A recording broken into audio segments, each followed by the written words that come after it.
Breaking news చూస్తున్నాం. Guntur parliament అభ్యర్థిగా doctor Pemmasani Chandrasekhar కొద్దిసేపటి క్రితమే నామినేషన్ దాఖలు చేశారు. నా భూతో నా భవిష్యత్ అనే విధంగా పెద్ద ఎత్తున ర్యాలీతో వెళ్ళి పెమ్మసాని చంద్రశేఖర్ నామినేషన్ దాఖలు చేశారు.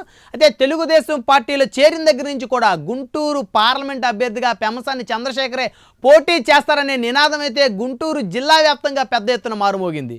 పెమ్మసాని అనే నేను నవశకానికి నాంది అనేటువంటి రీతిలో పెద్ద ఎత్తున పోస్టర్లను పెమ్మసాని చంద్రశేఖర్ గుంటూరు పార్లమెంట్ మొత్తం కూడా ప్రజలకు కనిపించేలా చేశారు. మొత్తాన్ని కనుక చూస్తే అప్పటి నుంచే గుంటూరు పార్లమెంట్ అభ్యర్థిగా పెమ్మసాని చంద్రశేఖర్ బరిలోకి దిగుతారని కూడా అందరూ కూడా ఊహించిన పరిస్థితి. దానికి అనుగుణంగానే తెలుగుదేశం పార్టీ అధినేత చంద్రబాబు నాయుడు పెమ్మసాని చంద్రశేఖర్ని కూటమి అభ్యర్థిగా తెలుగుదేశం పార్టీ తరపు నుంచి గుంటూరు పార్లమెంట్ అభ్యర్థిగా అయితే బరిలోకి నింపారు. అయితే పెమ్మసాని చంద్రశేఖర్కి పెద్ద ఎత్తున జనసేన శ్రేణులు కూడా స్వాగతం పలికారు. అటు భారతీయ జనతా పార్టీ శ్రేణులు కూడా పెద్ద ఎత్తున పెమ్మసాని చంద్రశేఖర్ నాయకత్వానికి అయితే జై కొడుతున్న పరిస్థితులు కనపడతాయి ఉన్నాయి.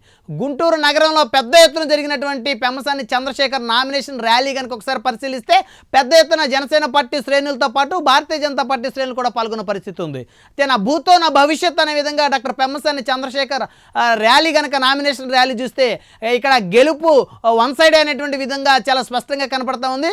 అయితే మొత్తానికి చూస్తే డాక్టర్ పెమ్మసాని చంద్రశేఖర్ ప్రజాసేవ చేయడం కోసమే రాజకీయాల్లోకి వచ్చారని, తాను సంపాదించిన ప్రతి రూపాయి కూడా ట్యాక్స్ కట్టి మరి తాను సంపాదించానని చెప్పి పెద్ద ఎత్తున ప్రజలకు వివరించిన పరిస్థితి ఉంది. అయితే తాను ఎంపీగా గెలిస్తే ఏం చేస్తాననేది కూడా డాక్టర్ పెమ్మసాని చంద్రశేఖర్ ఇప్పటికే గుంటూరు పార్లమెంట్ వ్యాప్తంగా ఉన్నటువంటి ప్రతి నియోజకవర్గం పర్యటనలో కూడా చెప్తున్న పరిస్థితి ఉంది.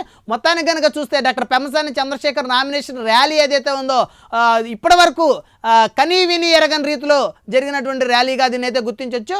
అటు జనసేన శ్రేణులు పెద్ద ఎత్తున డాక్టర్ పెమ్మసాని చంద్రశేఖర్ నాయకత్వాన్ని బలపరచడంతో ఇక్కడ పెమ్మసాని చంద్రశేఖర్ గెలుపు ఖచ్చితంగా వారు వన్ సైడ్ అయిందని చెప్పుకోవచ్చు.